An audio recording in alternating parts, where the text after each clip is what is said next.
is Monday, which means it's time for another video. Sorry about the noise, it's an air thing going off, air freshener thing.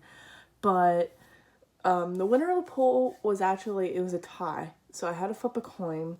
It was tied between Jennifer and Crawl, which are completely different movies I haven't seen, hence why I put them on the poll, because these are all movies that I've owned for a while and just haven't gotten around to watching them. I flipped a coin, and the winner, if you could tell from the title, obviously, is Jennifer. I've had this DVD for quite a while. This is a Kino DVD. I just didn't get a Blu-ray, or I didn't see a Blu-ray at the time. I got it off of Amazon for like super cheap. It was like $8. And the only reason I bought it was because I've actually seen an episode of Cinema Snob where he talked about Carrie and this, because this is pretty much a Carrie ripoff. There is religious elements to it. It's not completely like Carrie, but there is very, very similar things with this movie. Like Jennifer is very sheltered, not as sheltered as Carrie. She has a religious father instead of a religious mother. Like very crazy religious, but isn't as crazy as Margaret White. And there are bullies as well that keep bullying Jennifer, and they do crazy stuff. Like there is a scene where the main character, or the main villain in this, Sandra, bought a cat from her father, Jennifer's father, because he owns a pet store type of thing, buys her favorite cat, and then kills it and puts it in Jennifer's locker and tries to blame Jennifer for all of it, which it goes on and on throughout the whole movie, where Jennifer is getting blamed for everything and the school is doing nothing about it because Sandra's father is paying money to keep her there pretty much. And this isn't like the first school that Sandra has been, and she's been like kicked out of many schools. And as you can see from the cover, Jennifer basically controls snakes, and you find out earlier in the movie that when Jennifer was a child, she had this power where she could control these snakes and they wouldn't bite her because she's pure.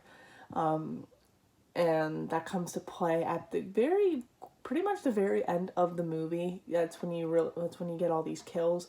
It isn't very it's like Carrie, basically. You have the whole movie where it kind of builds up to the end scene. Instead of a prom scene, it is on a car garage thing, like those things that I forget what they're called, but parking garages. All the way at the top of the parking garage, that's where basically the end scene happens, and there are snakes everywhere, and there's a puppet snake in the movie, and it looks really cheesy. This is a very cheesy movie. This came out 2 years after Carrie, so, and I'm pretty sure there's been other Carrie ripoffs as well, but this even says Jennifer, if you can see, makes Carrie look like an angel. So they know what kind of movie they have. They know that this is a ripoff. Would I watch it again? Yeah, actually, it piqued my interest, actually. Like I said, the only reason I bought this was because of that Cinema Snob episode, because I wanted to check it out, because I like Carrie. I enjoy Carrie. So I wanted to check out Jennifer, and it definitely piqued my interest. I didn't get bored, because there's sometimes when I watch movies where I kind of lose interest for a little bit. Kind of happened with Event Horizon last week, which is a shame because I was really excited for that. But this actually kept my interest, I think, because it's just very like shitty in a way, and it felt like a TV movie, honestly.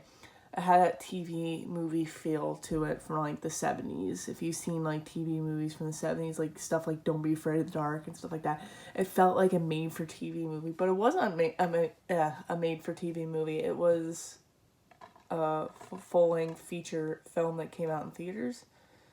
But yeah, not a terrible movie. I definitely watch it again. If you haven't seen Jennifer, I don't think it's on YouTube. I'm not sure, but get the DVD, because if I remember, the DVD is pretty cheap on Amazon. I think it has a Blu-ray. I'm not positive. I assume it probably does, because this is a Kino / Scorpion release, so it probably does have a Blu-ray. But definitely check it out if you haven't. But yeah, that's all I have to say about Jennifer. Shortly after I post this review, there will be a poll down below of more movies I haven't seen yet, so check those out. But in the meantime, if I don't make a video on Thursday or Friday, I will see you guys next Monday.